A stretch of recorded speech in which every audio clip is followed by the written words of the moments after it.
We're out of storage. Hey guys, welcome to the show. Hello, Happy everybody. Monday. Monday Night Live number 46. Yep. Yeah, 46. We're 46. They keep stacking up. That's how that goes. I can't believe we're 46 in on these things. Imagine if we would have never stopped. I know we stopped for a long time. Yeah. We stopped for like half a year. Oh. I didn't. When did you guys start it back up? I didn't even realize. Probably Before Apex. Yeah. right before we started the school stuff. Maybe a month before that. Okay. We started them back up. They're really cool. They've gotten a lot better now that we have a community of people that are asking questions all the time, and even during the week on the Flip Flop Flipper community and inside of Apex, so that we have stuff to talk about when we show up.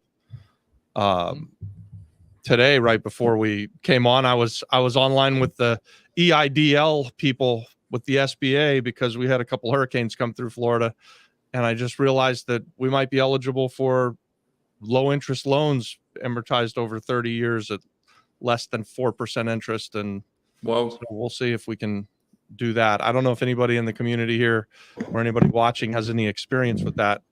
We did the EIDL stuff during COVID, and it was really a lifesaver. But we may have $50,000 or $60,000 worth of damage from Hurricane Milton, and maybe we're going to be able to get a loan from the SBA, which if we can, we're going to do it. Run to the bank.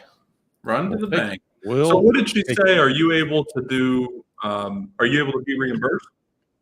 Yeah. She said that you know, when you have a storm like that, you go in and you do the repairs, you keep your receipts, keep your invoices, that I can add them up over multiple properties as long as they're owned by the same business. And I'm making an application in a business. And so that's better than having to make an application on each individual property. Yeah. I wonder if the land trust structure we use will mess that up because they're each individually owned. Well, it certainly could, couldn't it? Yeah. But I don't know, maybe if the management company that's doing the repairs is able to make the loan application, that would work. I'm not sure. Yeah. Well, they're easy to talk to, so I'll find out. Yeah, you call them right up. They're very helpful. Anybody watching has had any other experience and they want to put in the chat what their experience is with these disaster loans. I mean, it was a little bit different during COVID because they were giving them out to everybody. Do you remember we would be on the phone with them and we'd have to wait 2 or 3 hours to get to a person sometimes. And then sometimes it'd be just like that. You call super quick. Yeah. But it's definitely quicker now. I do remember that we would get approved and then it would be months before you would get funded. So, yeah. Hey guys, the way this format works best is if you guys ask a bunch of questions inside of the chat and we will answer your questions. We go for about an hour. And if you haven't been here before, then maybe subscribe to the YouTube channel, give the video a like on your way in. I don't know how many people we have watching, but we always like to encourage the likes to help us with the algorithm. And so this thing kind of has a life of its own for the next couple of days. The more likes we get while we're live, the more people will see it later. And then it'll generally die off after a day or two. It'll just stop being pushed out by YouTube. It's not like a video that we have out there that will continue to be shown to people. But it does seem like the more likes we get in real time, the kind of longer it goes, the better retention we get. The likes and the questions. The likes and the questions. Yeah, well, the questions make a better show. So we need the questions so that we have something to talk about. Otherwise, we'll just talk. Guys, if you don't ask us questions, I'm just going to keep putting Apex commercials out there. So, and if you don't know what Apex is, it's a paid community over at school where you learn from people like Robert and McKenna and myself how to do your first fix and flip and much more. How many people that are watching are already in Apex or in the Flip Flop Flipper community? We do see that it's oftentimes the same people who come every week, and surprisingly the ones who show up are also the ones who are doing deals. I don't know why that works like that, but It's pretty cool. The people who come and ask questions. It's like and if you do the work, things happen. it's strange how that happens, but it is true. Networking's the most powerful thing that I think you can do outside of actually buying a piece of real estate. So having this kind of format where you can ask questions is great, but having a community like we have on School where you can go in and chat with other members and get your questions answered by people inside of the community, as well as McKenna, Adon, and I, that's super powerful. And like anything we do, we're always trying to encourage people to do real estate, to become real estate investors, and hopefully find financial freedom, get out of the rat race and all of that stuff. So answering Pablo's question, probably not, because tomorrow is election day here and in the United States. Yep. So property watching is not going to happen. I believe almost everything is closed tomorrow. So yeah, the courthouses are closed. The banks are closed. Yeah. It's a holiday in Puerto Rico, I guess. I mean, if we could make it a holiday, we will make it a holiday. If we can make it a holiday, we'll make it a holiday. And we started on Friday, really. That's generally the way that goes. 2 or 3 days before and at least a day or two after. If it would have landed on a Monday, it would have been a long weekend. Yeah. Are you guys gearing up for the Christmas season? You got to get all your work done like next week, or Christmas started October 28th. Don't you know? Yeah. But I think that the work really starts to stop at Thanksgiving and doesn't really pick back up. Guys, we've got 14 people watching, it looks like, and only 4 likes. That means 10 of you guys are failing at your duty to hit the like button. I'm just saying. All right, guys, what is the list of things to check off wholesaling and PR? What to look into first? I don't wholesale, but I would imagine it's like any other due diligence. Is there any back taxes? Is it inside an HOA? Do they owe HOA? You know, make sure that you negotiate the deal so well you can put a spread on top of it. You know, and know if you need repairs and stuff before you put it out there. So here's our kind of rule of thumb that we use in the States, and I think that you should do an even bigger spread on the island. So if we are all in at 70% of after repaired value, that's generally going to be a good deal. So if you can buy it and renovate it and be all in at that 70 cents on the dollar, you're probably going to make money. On the island, I would go all the way down to like 60 cents on the dollar. So all in at a purchase price and renovation cost equaling up to 60% of what the after repaired value is. And if you can do that as a wholesaler, so then you buy it at 45 cents on the dollar and you wholesale it off at 50 cents on the dollar, and then they have some renovation costs and it gets them up to a total of 60 cents on the dollar, you're leaving enough room on the bone enough meat on the bone for someone to come in and buy it and fix it and sell it. So when you're a wholesaler, I would guess 90, and you were a wholesaler, McKenna, 90% of the time you're wholesaling to a real estate investor who's going to do the value add, and you really need to be sure that you're leaving enough money on the table for them so that they can make some money. If you're good at that, they're going to come back and buy house after house after house after house. My flow chart for buyers, and this won't work in Puerto Rico because I'll tell you right now. So I would go hedge funds first. I would see if my deal conforms to their buy box. And I had lists of people that were buyers for hedge funds. They would just email me the requirements and I would just check. If it fit the box, they would 95% of the time buy my deal right away. And they were paying just outrageous amounts of money. It was the easiest sale ever. That doesn't work in Puerto Rico. I don't think they buy down there. My next tier list is someone that has done multiple flips, someone like you, someone like me, that is buying properties month after month after month. And I would also respect their opinion very heavily on price. You know, if they're telling me it's a bad deal, I know it's probably not going to sell. And I'm going to throw it against the wall and email it to everybody. But once it gets past them, you know, you're looking at one-off people, family, friends, neighbors that maybe want additional property. But it gets much harder when you go past that. Yeah. I mean, so we're not wholesalers, and we actually bought a house at the foreclosure sale recently, and we thought of buying it and then wholesaling it or selling it as fast as possible. And we still may do that.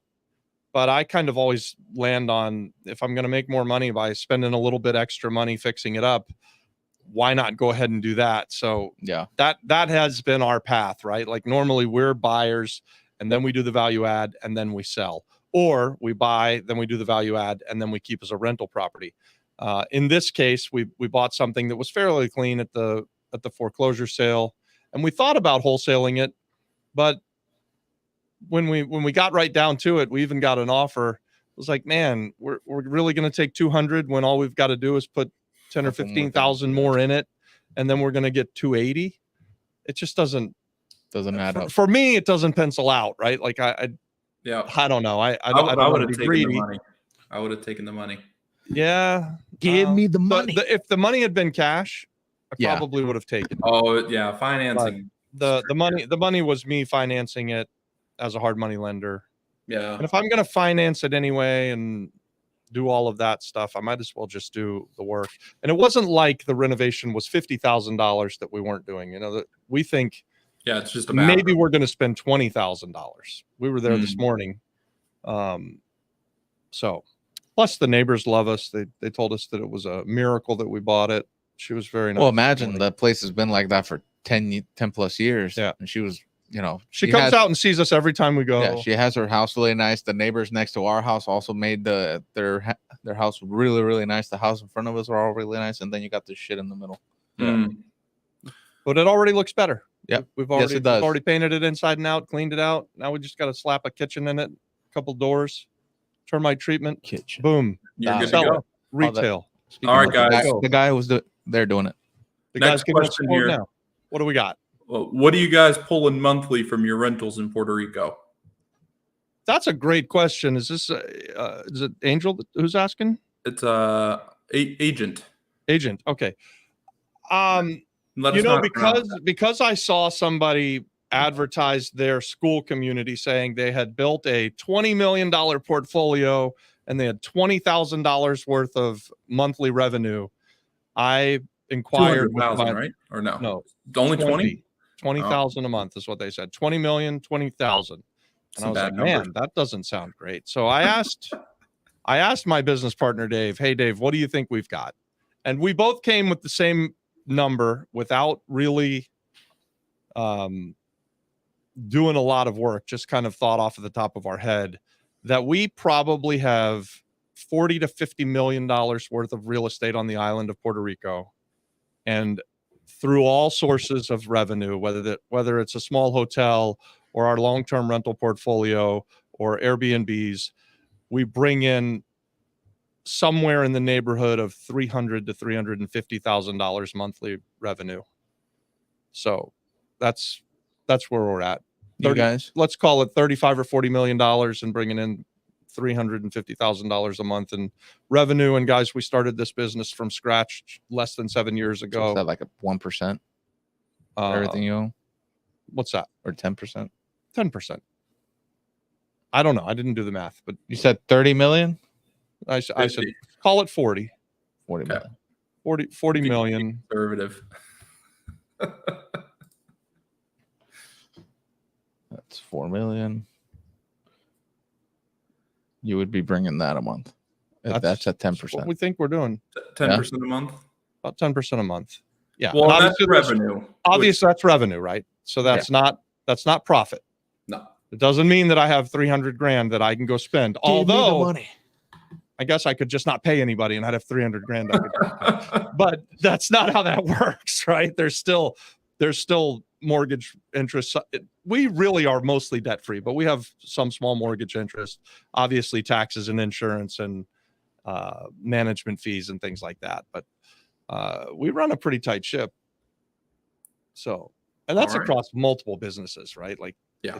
it's a fun number to talk about, but it doesn't really mean as much as it sounds like it does. Multiple businesses, Like net worth. dozens of employees. It's like net worth. It's a Faguzzi, it's a Fugazi, it's a Yeah. Woozy, it's a Wazi. Just remember, When you people, think money about isn't net real. worth, even guys, and we all have done this. McKenna, you're probably a millionaire on paper or damn close to it. Adon is probably a millionaire on paper or damn close to it.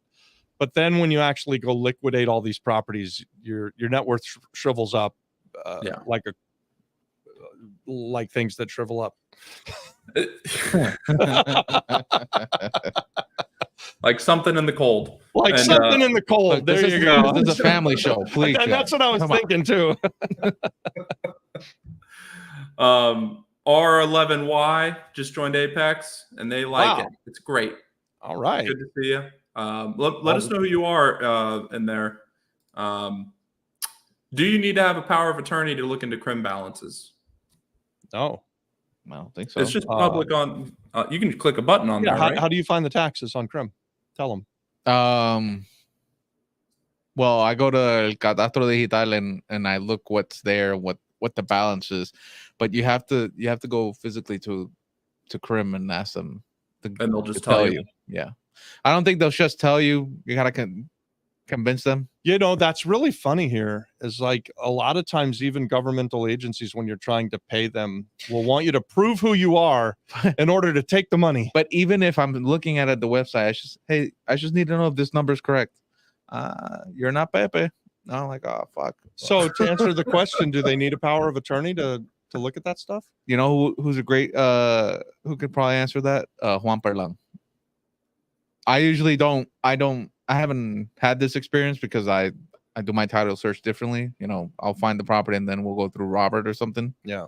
But we obviously find the information without getting a power of attorney. yes, Yeah. you can find a general idea. Title agents are able to do it. Yeah. You can do it a couple ways. You can either try to go to Crim Digital and see what information they provide there, or if it's like a foreclosure property or something like that, try to find the paperwork they submitted to the court, and then they'll tell you all that information there, like the title, if it's clean or not, if it's first position, blah blah blah blah blah. Yeah. Yeah. So And does Red Atlas have any crim information? it could have the deed information. But not crim. It should have crim too, but it's not it doesn't always have everything. Okay. So the way we're doing it most of the time then is actually through a title search, and we effectively are using an attorney to do it, even though we have access to the attorney's site. The attorney has access to a website called Sumac, where attorneys go and submit their cases and stuff like that, and they find it there, and they can get it. Yeah, there. and they can research other cases as well. Yeah. All right, guys, we're getting piled up on questions here, so let's run through them. We're going too slow. Kim Jackson's got a question. Kim Jackson, any interest in the Ponce area? Why or why not? No, and keep going. No, I'm just kidding. I really like Ponce, actually. Every time I go there, I think that it's a really fun city, good food.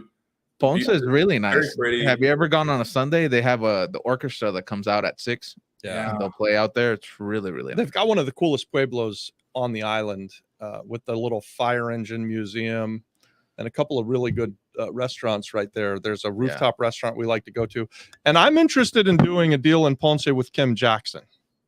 Nice. So I'll throw that out there. Well, I don't have a whole foreclosure bunch of sales. interest in Ponce. However, I know Kimberly Jackson knows her stuff, and I know that she's doing stuff there. So Kimberly, if you've got something that you want to talk about, I'm interested in doing something with you. Yeah. Mike, thank you for joining us today. It was a great interview you did with Robert.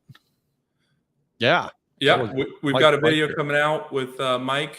What were you guys talking about? We're also going to have a master class. I'm waiting on the date from Mike that when he can do it, hopefully in November. If not, it'll be early December, but we're going to talk about self-directed IRAs. And so Mike and I talked about for, gosh, maybe It's like an hour and a half. We had a long conversation about spending for retirement, not saving for retirement, but spending for retirement. And both Mike and I believe that if you have a whole bunch of money that you're saving in the bank account, that's not a great thing to do for retirement, but actually investing in assets that either are going to grow and your equity will grow and you can turn 100,000 into 200,000 over time, or that are going to throw off cash flow, that's the right way to spend for retirement. That sounds really, really cool. And where is this masterclass taking place? Why don't you tell us? I don't know. Oh, I do know. You It's do taking know. over at Apex at our school community. And McKenna will put the link up soon. I think Link to the oftentimes, chat. guys, we're marketing Apex to people that are already in Apex. I do Apex think here everybody here is in to- Apex. tonight. That's why, guys, You know why I think that is? Because the people in Apex are the ones who are doing shit, Yeah. and they show up time and time again. And we were talking about that earlier. It's amazing how that works. But I talk about buying real estate every single day of my life, and I'm damn sure going to be buying real estate next week, next month, Yes. and next year. And that's what we're doing on Apex. We're buying real estate. But guys, I just together, want to let you doing know deals. it's all marketing. After you guys, the responsible ones, come and watch us live, there'll be the not responsible ones that'll watch us after and be like, "Oh, look, I didn't know about that. I'm gonna join now." Yeah. So if you want to become responsible, show up to the live on time and put your questions in the chat. I do think that it's true that you can tell who's doing stuff because Oh yeah. the same people show up every week and they're buying deals wherever they are in the world, and they're thinking about real estate. They're thinking about how to make more money, how to create cash flow.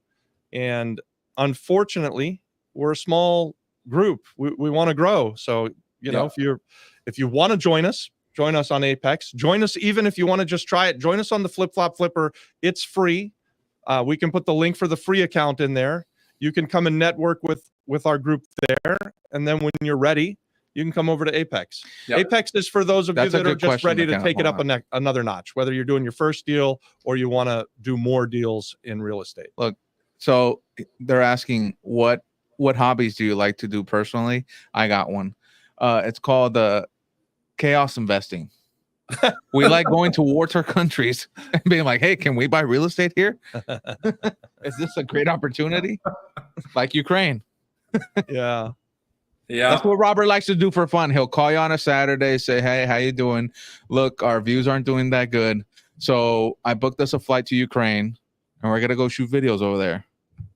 It's not like, "Hey, are you in?" It's more like, All "Hey, I right, already so bought you a ticket." Now we're gonna tell the story. So we went to Ukraine as the war started out. I'm on the board of directors for a nonprofit called Global Focus and another one called Eurasia Partners. And we have over the years raised money for church planting movements across Eastern Europe, Russia, and Asia.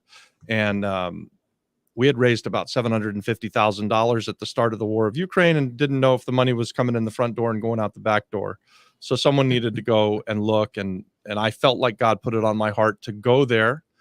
And so I did. I recruited Adon and I said, let's go there. And I thought we were going, guys, to get the story of the people in Ukraine. And we've got hours and hours of people talking to us in languages that we don't know how to edit. Yes, that's so if you speak Russian or Ukrainian, you could help We us need to your edit help. that. But here's the really cool part about this. And I was just thinking about this over the weekend. We weren't really there for those stories. We were there to meet these three boys that became orphans at the start of the war. And when we were there, we met them. By the time I got back home, they were heavily on my heart. And I know that I was sent to Ukraine to meet these boys. And I ended up with a friend of mine raising some money, buying a house for a local pastor who was there, who had already adopted a couple of kids before the war. And he ended up adopting the three boys. And I think that's why we went to Ukraine. It really wasn't necessarily to get those stories. It wasn't to find out if the money was going in the front door and out the back. I mean, because we found out that they were doing amazing things. We had 6 pastors and their families who, at the start of the war, the thought was, how do we get them out of Ukraine? And all 6 of those pastors and their families decided to stay in Ukraine and open up their doors to house people, to feed people, and to go to the front line and pull them off of the front line, which is brave and spectacular and just utterly amazing, right? I need to follow up with the boys. I was actually in church yesterday and thinking about them, and I haven't reached out to them in a few months, so I'm gonna have to get an update from them. That's why God sent me to Ukraine, I believe, was to buy a house, because I'm good at buying a house. And we got 3 boys out of an orphanage and had no intention of doing that. That wasn't on the radar. But, you know, you go where you're sent and you do what you're asked. And and that's probably, guys, the most fulfilling thing that we've done in the last several years. To add to his story, I literally saw the moment when he sat down and started processing, because when he has something on his head, you can talk to him about everything and he's going to look at you dead in the eyes and then be like, what did you say? Completely forget about everything. So I have the picture here. He sat down in this orphanage in a little sandbox and started looking out and processing what's going on. Yeah. This, I don't know if you're going to be able to see it, but You can't No, share it's it too there? bright. Email it to me and I can share it, Adon. text it to you right now. Email it. And guys, that's how God works, though, right? He sends you places, and I'd never been to an orphanage before. We met all the orphans that day. We spent the whole day there. We had brought them money. We had brought them food. But this pastor, he was telling me about these boys, and they were at this orphanage, and they had literally just become orphans a few weeks before we got there. I sent And it they to were in the Helios. best place that they could possibly be in the Ukrainian orphanage system. And they had literally months before they would be transitioned out and into a permanent ward of the state situation that was going to get significantly worse for them. And the laws would only allow someone who was Ukrainian to adopt them. So they had to have a big enough house. They have to have enough money to support them. And we wanted to find a family that would take all three of them and not get the boys separated. So, yeah. And that's after he already adopted. He had just adopted the little girl. Yeah. Yeah. Here he is in the sandbox. Let me see. That's him. Zoom in. You could zoom in.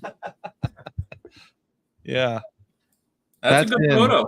I'm telling you, I caught that photo. It's like something told me to take the photo. I mean, besides him being 6'7" and sitting in a little kid's sandbox, I figured, hey, he's thinking about something important.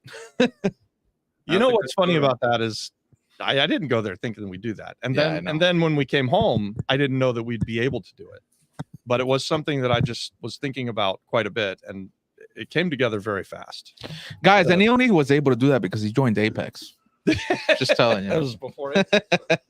I think I was able to do that because God gave me a skill set to buy real estate. And we don't go anywhere where we don't look at real estate. So we had looked at real estate with this pastor. Yes, we did. We had seen his house. He had a very modest house, and the deal ended up coming together quickly. He found a house that was big enough for the family. He sold the house that he was in and put some money in, and he was about 50 grand short, and we provided the rest of the money. Nice. So that was how that worked. That was, and now that I look back on it, I think that's why I went to Ukraine. Yeah.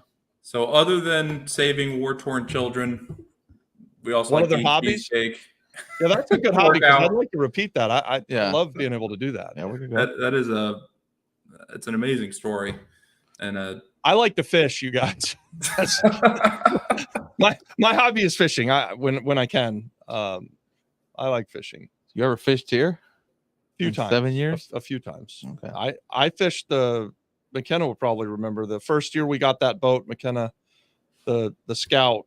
I think I fished 256 days in 1 year. So I got a little bit fanatical and fished a little bit too much. Your mom was upset with me. That's our next YouTube series, by the way. Fishing and flipping.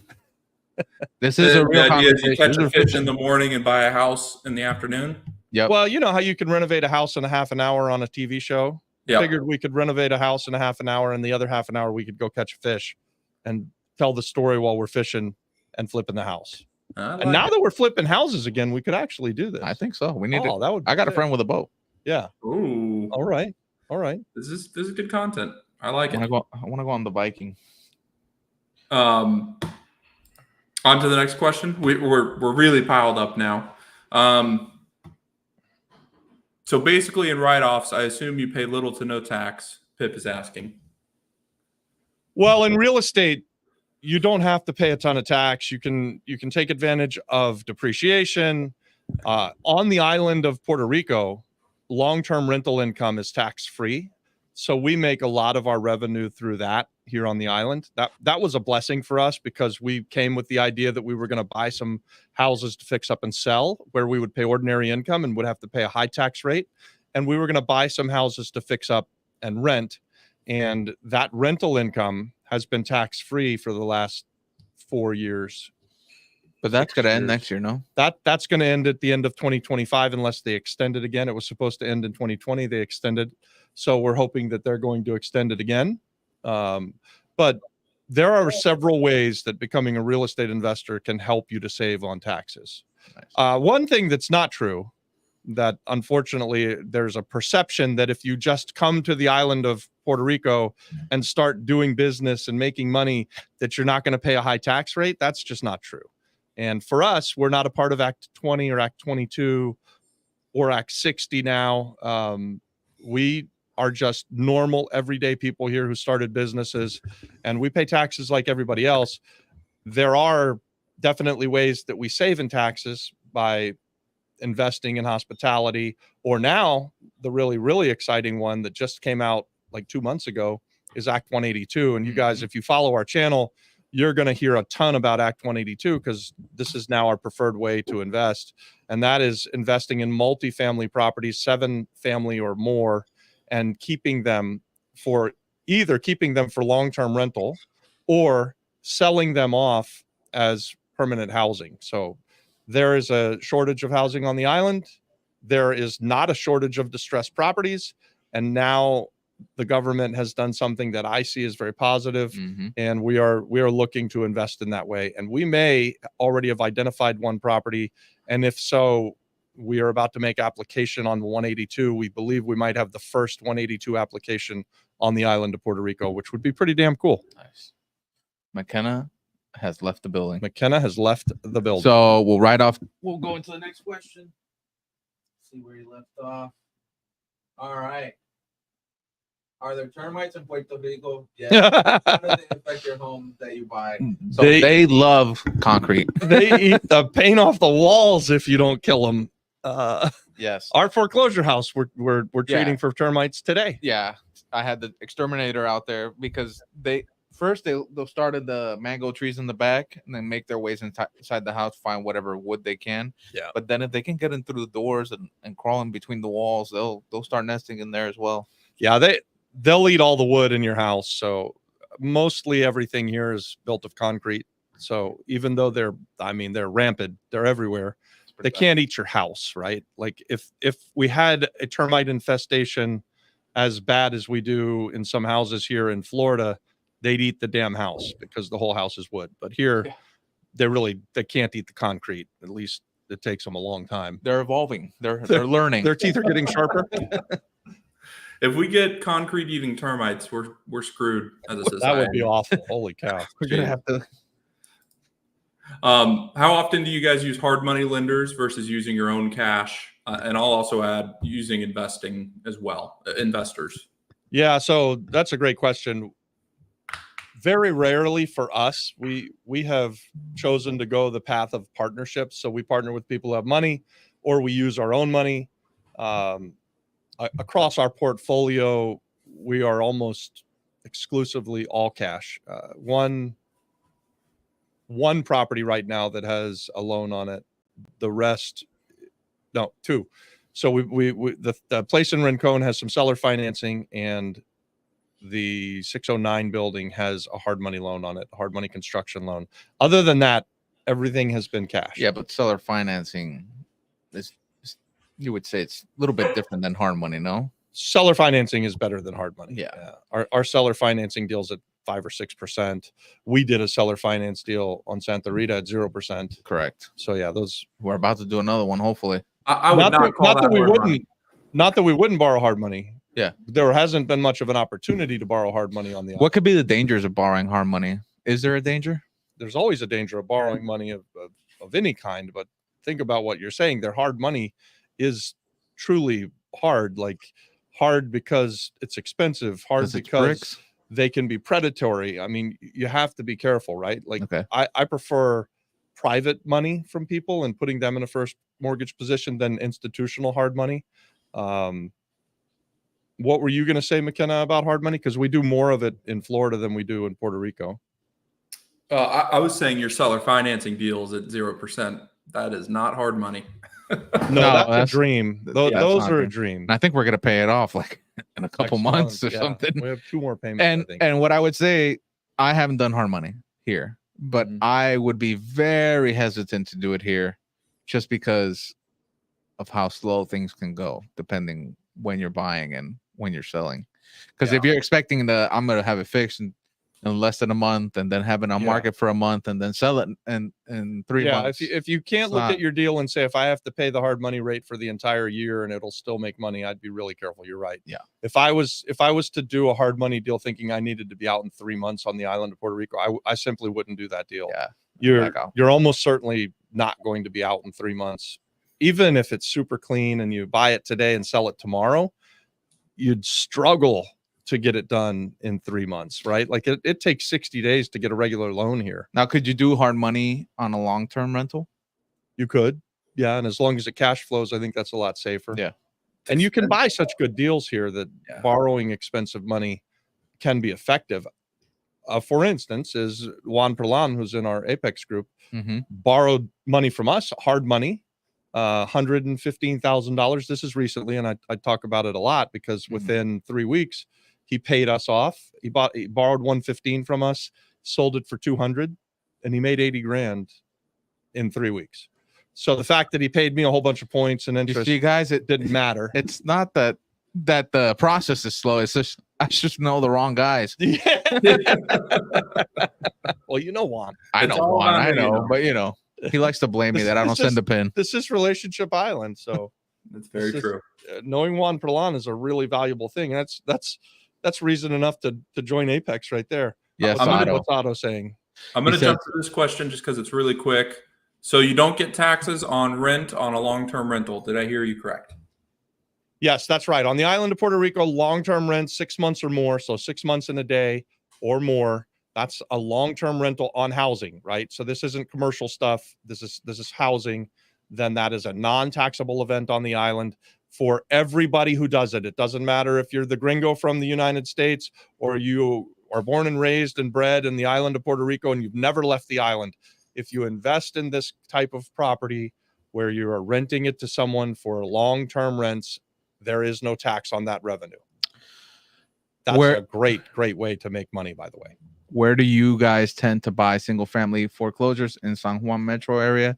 I understand there's a range. It depends. It's a ballpark. It's fine. All right. We are heavily concentrated in everything that is the north side of the island from east to west. That's where we like to buy. Now, we have had more success in Carolina so far, but it's not that, it's just, it just worked out that way. We go to 10 foreclosure sales in the month, and out of those 10s, we'll probably buy one. Yeah. And probably the best deal we saw was in Mayaguez. Yeah. Had we been properly funded that day, we would have bought that house. Although recently we missed one in Carolina as well. We didn't miss it. Had we been properly funded for that one, we would have hit a home run there. Look, guys, if you say you're going to be there with the money, be there with the money. Well, that's all I got to say. Yeah. That's right. So we like the metro. To answer the question, Mark, the metro area is an easy place to San Juan, find really good deals. Yeah, there's really good deals in San Juan. Paul says, when you're working with hard money lenders, do you usually see them working till the very last minute to get the docs? I have a deal and should be closing tomorrow, but I still want on HML to finish. Still waiting on a hard money loan in order to finish. Paul, is that here in Puerto Rico? I guess. Paul, if you can answer that, that'd be great. But yeah, I mean, right? That's typical. McKenna, you know this too. I think the last hard money deal that we did in Florida, we had to get an extension of contract in order to buy it. The one, did McKenna leave again? Yeah. Is there institutional hard money lenders here?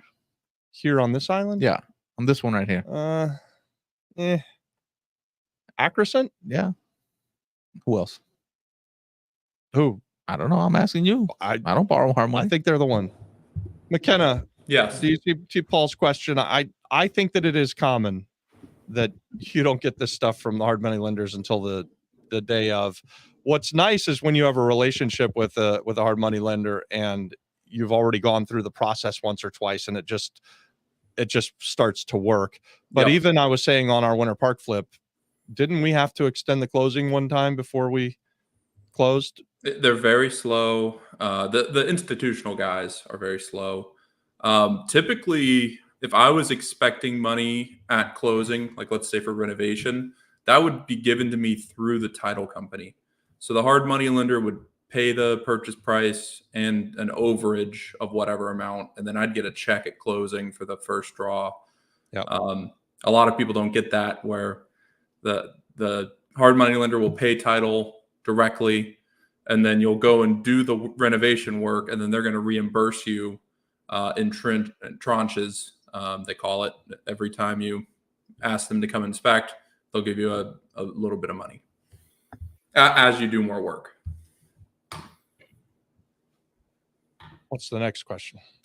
It's LOL. Kim is excited to do a deal with you and Ponce. Yeah, I'm excited too, Kim. Who are you voting for, Harris or Trump? More curious to see what real estate investor minded I like people are what you told leaning towards. the gentleman earlier today. What did I tell him? That it doesn't matter. Well, it doesn't really matter to me. My life won't change no matter who wins. I will tell you, I've already voted. I voted for Trump. I just saw the Cardi B call to action for Kamala, and man, had I seen that before, she might have changed my mind. She was, really Convincing. a compelling case. If I haven't seen it. I'll have to watch it. Yeah, I want to see that now. If anybody wants to see something that's just super powerful, We'll put it towards the end. Yeah, check that's out what we Cardi can B. end on. This Cardi B. But I think I could make a case for the island. If Kamala Harris wins, I think it's really good for the island of Puerto Rico. If Trump wins, I think it's really good for the island of Puerto Rico, probably longer term. So if Kamala wins, I think it's really good for the island of Puerto Rico short term, because there'll be a whole bunch of people that will be coming to the island with a whole bunch of money, because they're going to be freaked out that she's going to raise taxes on them. Yeah. And another thing, if she ever actually did make it a state, like she says she wants to, I think that is really good for the island in terms of banking and financing these deals. And if you own real estate on the island and it becomes a state, yeah, you get an instant bump, a pretty big bump, I would guess. Yeah, maybe not instantly. All your properties are financeable conventionally much easier than they are right now. And since the question is asked, I really want to encourage everybody to go vote. And here's what I do when I vote. I vote for the person that I think is going to do the most good. So I hear all these people like, I voted the straight blue ticket, or I voted the straight red ticket. I don't know. I probably have voted a mostly straight red ticket, but I think there's always somebody on the other side that I would vote for. I wish in this election that there were at least a half a dozen other choices that I would have rather voted for than either of these two kind of idiots that are out there. But hey, I think it's that's just me, politics. That's just me. I don't know how they can fail so badly that they have two people that it seems like nobody likes. I mean, I know let's just say one got elected, the other guy just got thrown in there. Yeah, you got on one side someone that nobody voted for to put her there, and on the other side someone that half of the country hates. Yeah, it's a tough choice. Bad. It's not good. It's not great. All right. What should I do if the property I put under contract isn't properly vacant, since the deal is a good deal and I don't want to withdraw my offer? Just extend. They have a contractual obligation to have the property vacant, and you won't lose the deal. If they don't move and they have to close, that, there's an argument that they can just delay and delay and delay, and it becomes difficult for you to do that, but they have to sell to you. If it became a real problem, you can file your contract as a like a lien on title, so that you have right of first refusal in the future in other sales. You can do that a lot easier in the States than you can on the island. Well, something we've done here, for example, for the nineplex, there was people living there, and what we told the seller is, look, we'll close, but you'll have to leave like $15,000 or more in escrow, because we don't know if this person's we're gonna have to take them through a legal battle, and that's your obligation, not ours. But we want to be protected. And once we said that, she's like, no problem, I'm going out there to get her out myself. Yeah. So that could be a good tactic. And then you get to close and you have it, which is very important. Owning the stuff. I've liked to use that escrow strategy quite a bit. and I over escrow, right? So Oh yeah. if someone's going to stay in the property and I'm going to allow that and they're not going to leave, then the amount of money that's going to stay is disproportionate and way in my favor, so that if they don't leave and I have to spend the money to evict them, I'm going to have plenty of money to spend to evict the person and then still have something left over. Yeah, it shouldn't be 1 month's rent. It should be a year's rent, 2 years rent. Like it needs to be a lot of money. Look, a ridiculous number will get them moving. It should be painful Exactly. for them, though. Yeah, for sure. Yeah. What would the process be and cost to put a property in Act 182? Was it like Whew. The cost to put it in 182 is probably nothing or very little to nothing. It's an application process you have to submit with DDEC. There's a lot of hoops to jump through in order to find out if the property qualifies. And so you need to do some research, and this law is so new that it's not easy, right? It's not even completely approved that you're going to get the 40% tax credits, which are the really big game changer. It looks like that's going to happen, but this thing is so new that we're still trying to figure out exactly what will qualify. Isn't it like a $500 or $1,000 application fee?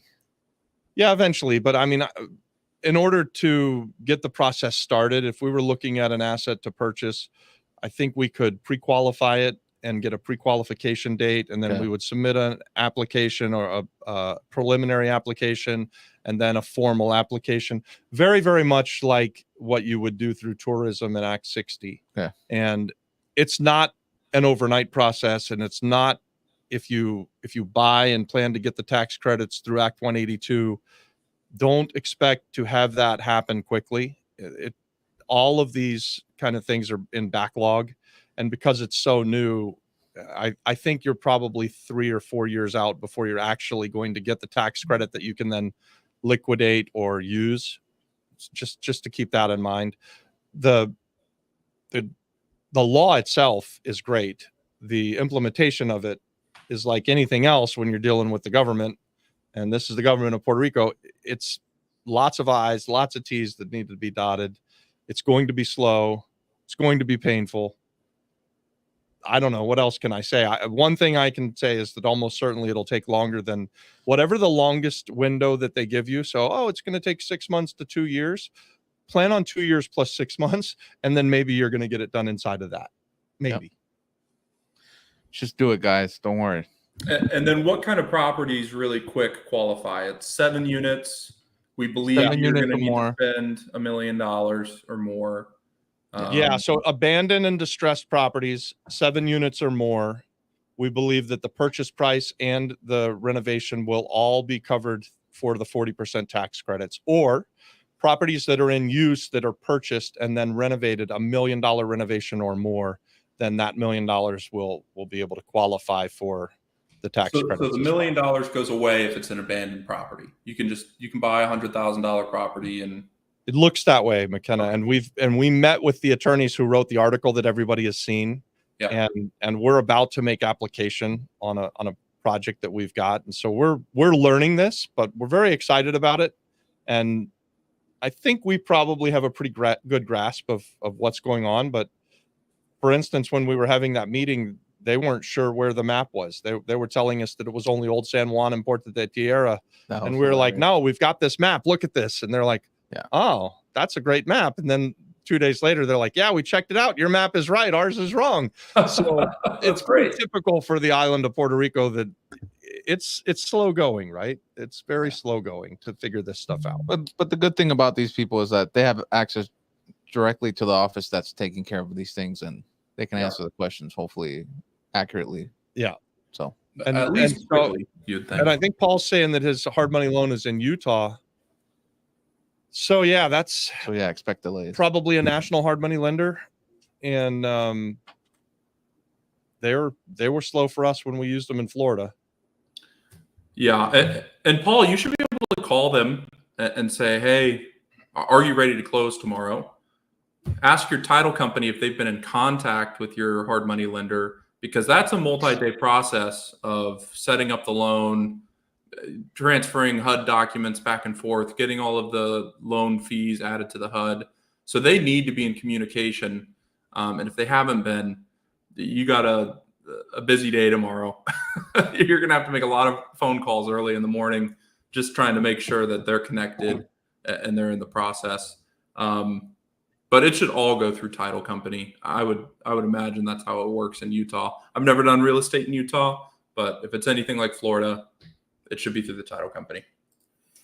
How'd you pick an area to start looking? I like to go to heavily populated areas. So I was studying markets for a few years before we came to the island of Puerto Rico, and I was really looking for a metro area that had 1 million people or more, because it met the amount of transactions that I thought I needed to have to be able to do the volume that I wanted to get. So the San Juan metro area, I think, almost met that criteria when we first came here. And I think now with some population growth, it's maybe even closer or does meet that.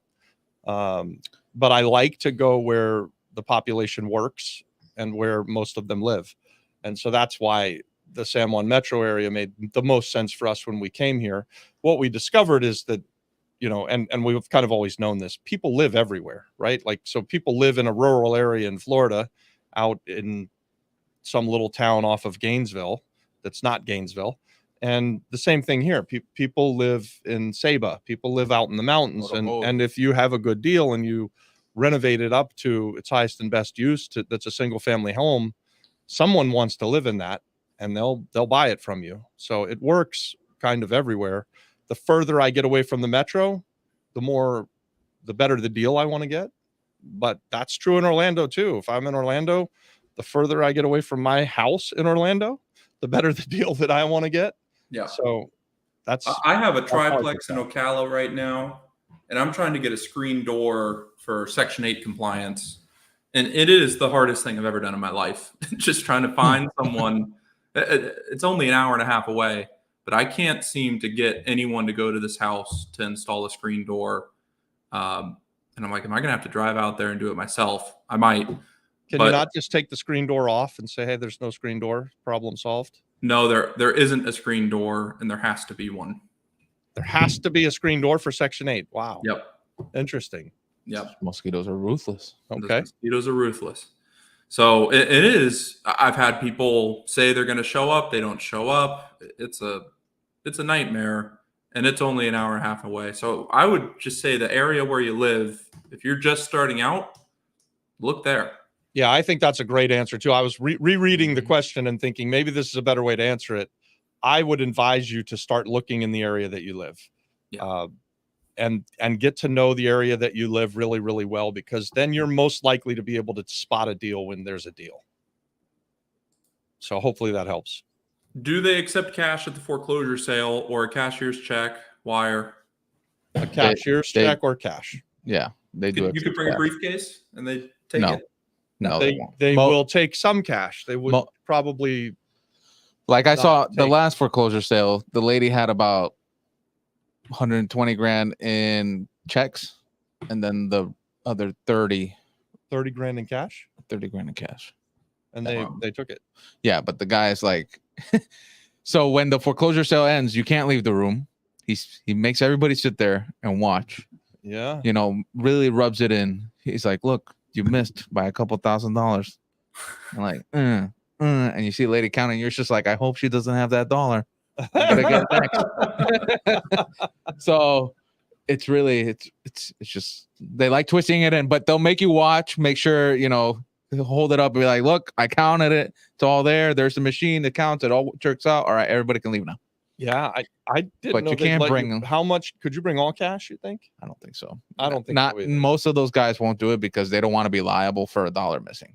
Yeah. So they'll be like, no. So what we do is we have a envelope full of cashier's checks, and we try to have multiple denominations so that if we bid $126,000, or if we bid $126,073, we'll have cashier's checks for $100,000, one for $25,000, one for $1,000, and then $73 in cash. And we want to give over at the time of winning the property as close to exactly the amount of money as possible. If we have to give a little bit more, that's fine. We'll get it back, but it's going to take a while. And we don't want to ever be giving over thousands of dollars more. Like if we only had $130,000 cashier's check and we had to give over $4,000 more than we paid for it, that would really be a bummer. I think we'd get the money back 6-8 months from now, but that would just suck. It's better to go ready with some cash and mostly everything in checks. Yeah, and just have the denominations like you said. It's you shouldn't need much. Paul's going to share his deal in Apex once he closes it tomorrow. Looking forward to it, Paul. Where do you post your properties that you have for sale, since you don't use your YouTube channel for that purpose? I would say that no, you're not on mute. I would say that the best place that we post our properties, if we're doing a single family home and we've renovated it and we're trying to sell it, then I would put it on the MLS in the States, and I'm trying to sell to an end user, someone that's going to move in there, buy it, and live in the home. If you are trying to sell an investment property, something like that, then you need to just network. We have a few different commercial properties. We have multi-unit commercial buildings. In the States, you can list those online. You can do email campaigns. But it's much more direct to seller. The people that are able to buy those things, you kind of connect with them and you meet, and then you're able to network with them and say, hey, I've got this building. Are you interested in buying it? In Puerto Rico, for houses, they don't have a centralized MLS. So you're doing pocket listings of realtors. We have a team of realtors that we use. So we don't do any exclusive listings, but we let people come in and they are, I don't know, what would you say? They're pocket listings, and we'll have 10 or 15 realtors all own the property to their own exclusive buyers list. We will try to market it on online on like in the Facebook Marketplace. We could put it there. We could put it out on what's the one that everybody uses here? Classificados. We'd put our listing out on Classificados and then try and give that listing to each realtor that we kind of have done business with and are friendly with. The reason we do that is because if we start handing it out to the different realtors and letting them advertise, they'll all advertise slightly different at slightly less price, and something will be off. Yep. So we want to produce the advertisement and hand it out to everybody and let them market to their groups. Ideally, the MLS system will improve here and we'll be able to market things on the MLS. In Florida, that's like a flawless system. If I want to sell something, I can put it on the MLS and I know that I'm going to get an offer if I price it right really quickly. Here on the island, I don't know if I've priced it right or wrong even after a month or two sometimes, because I just don't get any showings. I don't get any viewings because there's no central way to do it, and it's really kind of a relationship thing. So that's word of mouth. It's a lot harder. Where do you put your properties that you're working on as an investment? If you're looking for investors, how do you fundraise? How do you tell people what you have? Are you asking me, McKenna? I'm asking you. Yeah. Yeah. So I'm in half a dozen WhatsApp groups. I'm on every Facebook real estate, anything on Facebook related to real estate in Orlando or Puerto Rico. I try to join those groups when I can. And like you said, I have multiple realtors. Or are you asking me where do I buy? No, where do you get investors? Let's say you have a deal, you're fundraising for it. Oh. How do people know about it? Yeah. And the answer is he calls them and tells them. Yeah, no, the answer is I've been doing it for 25 years, and I pick up the phone and I call someone who I've done a deal with 100 times, and they send me the money. Yeah. The answer will soon be, I hope, that we will partner with people through our Apex community. And we are already seeing that and starting to do that. Going to the foreclosure sale, guys, I specifically have limited the amount of input that I'm giving to my network in Florida, where I know that if I called a few people, I could fill the coffers and we could go. But for me, it's more important to build relationships with people inside of Apex and people who are watching the YouTube, people that want to do deals with us. We want to give them an avenue to do deals with us. So we're making an attempt, at least for now, to build up a bankroll and go buy those properties with people who are in our Apex community. Yeah. Lee is asking, I do hard money lending, private money. I would like to know how you secure your properties in Puerto Rico. Same process as in the US, same recourse for foreclosure. Yeah. So we like to do a couple of things, Lee. A first mortgage is obviously a super secure. That's probably what you're familiar with. And we love that. Often we will be hard money partners with people. So we're not lenders. Being a hard money lender on the island of Puerto Rico technically requires a license, and we don't have that license. So what we have done on occasion, if we've already been in business with somebody who wants effectively to borrow money, but we're not lenders, we'll partner with them by buying it in one of our LLCs and then having them pay us rent. And then they do the renovation. They go and they sell the property, and we get our money back, and we have made an interest payment or a rent payment along the way, and they make the spread. We've done that a handful of times. And we do a lot of seller financing stuff, but not hard money stuff. So I don't market to people that I've got money for their deals where they can just bring them, and I would go into a first mortgage position. Although I really like that business model, and I'm interested in doing that. And so if you're interested in that, Lee, let's talk, because you probably know more about it than I do. I think I could find somebody who has the license, and we could set up and have a really nice business. Liquidity is one of the biggest problems on the island of Puerto Rico. And so because of that, there aren't a lot of options. There aren't a lot of hard money lenders. And if we set it up right, there's some pretty good revenue to be made. So if you're interested in talking about that, let's talk. Lee, I think you might already be in school, but I'm posting the link for the free community. Make an account. It's free. Send us a message, and we'll get in contact if you're not already on there. I think you are on there. And if you are on there, just private message me. Yeah, send us a message. That's the best way to get in touch. Guys, we are running out of time. We're already over time, but I'd like to finish up on these last few questions. If you have any final questions, put them in now. And we'll get to them. Other than that, it's been a really good night. I think the questions have been flowing today. Yeah, this has been a fun conversation. We bought a house in Camoy, so we're kind of in the center of the island, about halfway between San Juan and Rincon. And I'm excited to put eyes on the west coast of the island and look at some real estate that I really haven't seen very much of. We've invested all over the island, but we've pretty much focused in the metro area. So now physically being out on the west side will help us to be able to look at places like Isabela and Aguada and Aguadilla, certainly Rincon, maybe Añasco and Mayaguez. I like those towns around the coast. And I don't want to say I dislike, but I don't invest much up in the mountains just because I don't like to drive up there.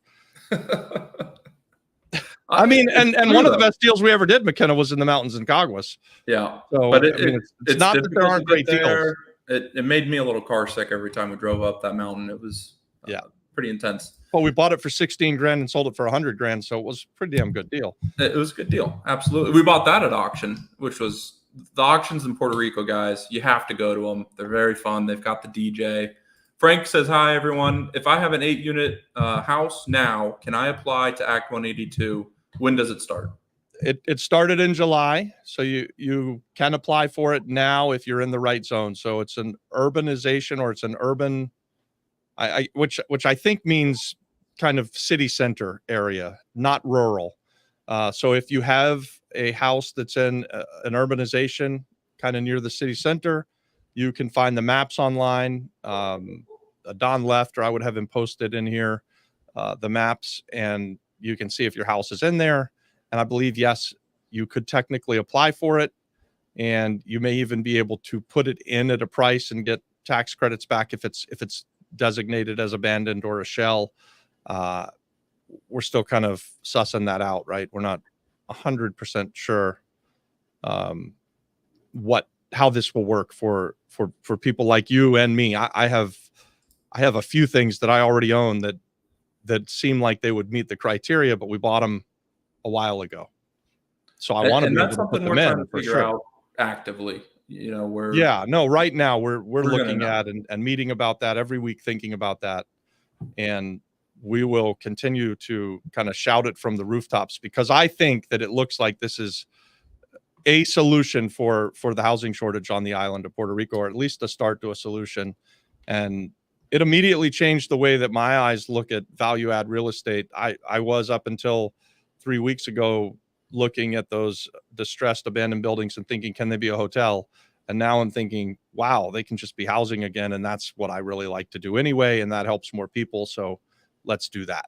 Absolutely. Hey guys, if you could do us a favor, please hit the like button, subscribe, hit the bell notification. But the like button really helps us out. So click it right now. Got to get in camera. That's it for tonight. We appreciate you guys. And I know we're a little bit over time, but thanks so much. We are having a special class on Saturday. It's going to be free. And the goal of the class is to talk about doing deals, getting into real estate. And it's kind of doing your first deals, but it's also growing your business. So if you're already in real estate, come to the class. The goal is to do more deals. Yeah, if you want to do your first deal, come to the class. If you want to do your next deal, come to the class. We're talking about how to do more real estate. And this is often a subject that we talk about. Again, I say this kind of a lot. I know that I'm going to be buying real estate next week, next month, and next year. And the question is to you guys, what are you going to do? And let's do something together. And even if we're not doing something together, if you're a part of our Flip Flop Flipper community or Apex, we're actively trying to put deals together with the members of those two communities. So hope to see you guys there on Saturday. And it'll be a little different than this, where your questions will bring you up on camera. We'll be able to look at each other face to face and have a kind of a conversation, as opposed to just your question and then us trying to kind of guess what the question is and answer. A couple times you noticed tonight, maybe there are interpretations as to how these questions are, but if we can look each other in the eye and say, what did you mean by that? It really does help the conversation. So absolutely. And it'll be more structured than this as well. You know, this is a Q&A. It's very free form. The goal on Saturday is to have a bit more of it's a masterclass where we're teaching and then we go into questions. So there'll be an agenda that we move through, and we're looking forward to that. That'll be Saturday at 1 p.m. So hopefully we'll see you there. Add it to your calendars. Hit the like button. Anything else? Yeah, if they need the Apex link, you'll put it in somewhere. Or not Apex, sorry, the Flip Flop Flipper. It's the free link for Saturday. Yep. You guys, if you're not a part of the Flip Flop Flipper community, come join us over there. And this is where you'll get the link to join the class. It won't be on YouTube. It's going to be private, and you need to join this group to get the link. It's free. So see you there. Yep. Thank you, guys. Great questions. I appreciate it. All right. Have a good night. Bye. Good night.